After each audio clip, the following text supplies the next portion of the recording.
Friends, કેમ છો બધા? બધા મજામાં હશો તેવી આશા અને શુભેચ્છાઓ. તમારા બધાનું સ્વાગત છે આપણી રેસીપીની ચેનલ સિલ્વર સ્પૂન હીરોઝ કિચનમાં. તો ચાલો આપણે આજે જોઈશું એક નવી વાનગી. આજે આપણે ખૂબ જ ટેસ્ટી ચટાકેદાર એવી મગની મોગર દાળ બનાવવાના છીએ મિત્રો આ પીળી દાળ એટલી ટેસ્ટી બને છે કે વાત ન પૂછો. અને આપણે આની અંદર દૂધીનો ઉપયોગ કરવાના છીએ. તો મસ્ત દૂધીવાળી મગની દાળ આજે જ ટ્રાય કરજો.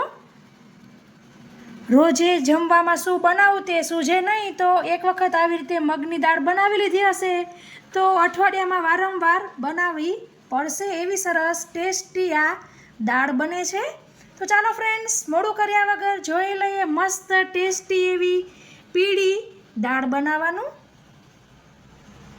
તો સૌપ્રથમ આપણે આવી રીતે પોણો કપ મગની મોગર દાળ, જે છિલકા વગરની દાળ આવે છે પીળી દાળ, તે લેશું અને તેને સરસ 3 થી 4 વખત ધોઈ લેવાની છે. તો આપણે દાળને સરસ ધોઈ લીધી છે. જેટલી આપણે દાળ લીધી હોય તેટલું જ, મીન્સ તે કપથી, તે વાસણથી જ માપ લેવું. તો આપણે 3/4 કપ દાળ લીધી હતી તો તે પ્રમાણે પાણી ભરીશું. તો આ બીજો કપ અને આપણો 3/4 એવો ત્રીજો કપ. તો જે વાસણથી દાળ લીધી હોય તેનું 3 ગણું પાણી લેવાનું છે. તો આપણે 3/4 દાળ લીધી તો 3/4 એવી રીતે પાણી લીધેલું છે.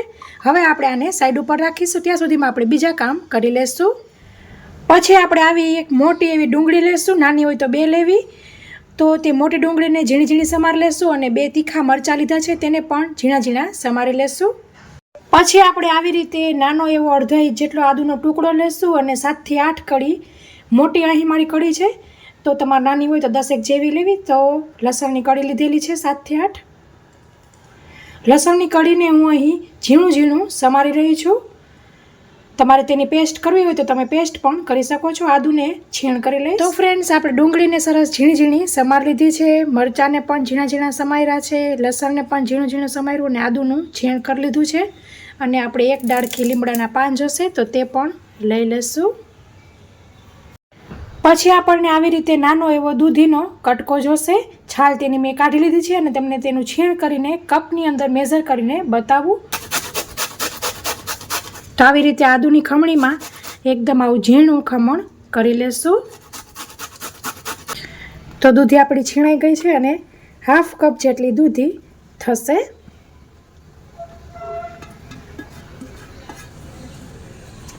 તમે જોઈ શકો છો. પછી આપણે કુકર લેશું અને ગેસની ફ્લેમ ચાલુ કરી તેની અંદર ઘી ઉમેરીશું. આવી રીતે થીનું ઘી 2 ટેબલસ્પૂન જેટલું લેવાનું છે.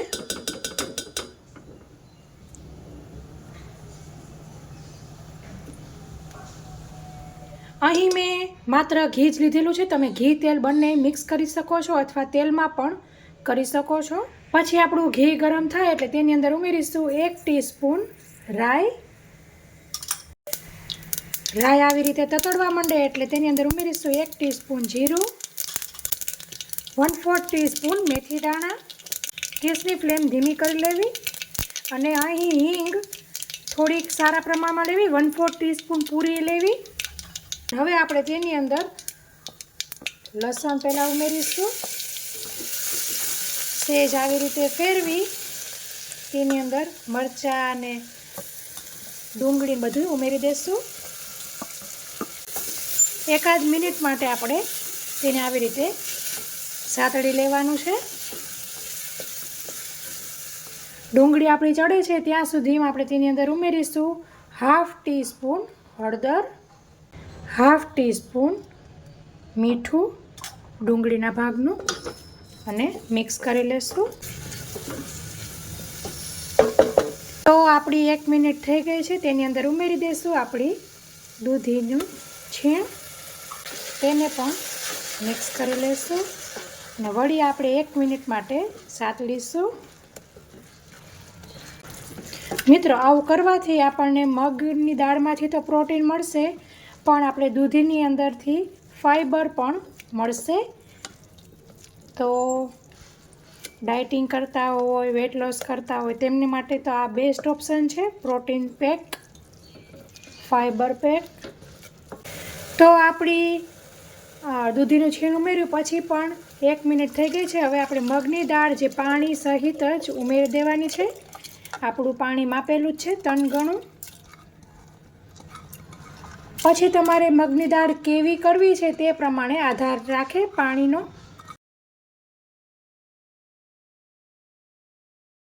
તો હવે આપણે મસાલા કરી લઈશું. તો લાલ મરચું ઉમેરીશું. અહીં આ લાલ મરચું મારું કાશ્મીરી લાલ મરચું છે, તો 3 ટીસ્પૂન હું ઉમેરી રહી છું. ધાણા જીરું ઉમેરીશું, તે પણ 3 ટીસ્પૂન. અને આવી રીતે 1 ટીસ્પૂન સંભાર મસાલો ઉમેરવાનો છે. બહુ જ ટેસ્ટી લાગે છે. તમે ક્યારેય ન ઉમેર્યો હોય તો આવી રીતે સંભાર મસાલો ઉમેરીને મગની દાળ બનાવજો. અને મીઠું સ્વાદ મુજબ ઉમેરી લેશું. આપણે ઓલરેડી આગળ ઉમેરેલું જ છે. મિક્સ કરી લેશું.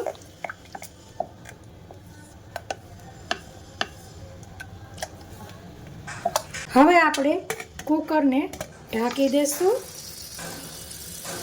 મીડિયમ ફ્લેમ પર આપણે 4 વિસલથી પ્રેશર કૂક કરીશું. તો ફ્રેન્ડ્સ, આપણી 4 સીટી થઈ ગઈ છે અને ગેસની ફ્લેમ બંધ કરી દીધી છે. તેની મેળે જ વરાળ નીકળવા દેશું. તો ફ્રેન્ડ્સ, તેની મેળે જ પ્રેશર નીકળી ગયું છે. ખોલી લેશું.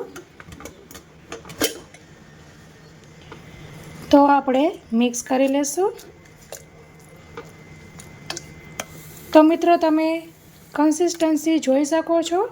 હવે તમારે કેવું કરવું છે, ઘાટું કરવું છે કે આવી રીતના માપનું કરવું છે કે હજી રસાવાળું કરવું છે, તે પ્રમાણે પાણી અથવા તો દૂધીની ક્વોન્ટિટી એડ કરવાની રહેશે.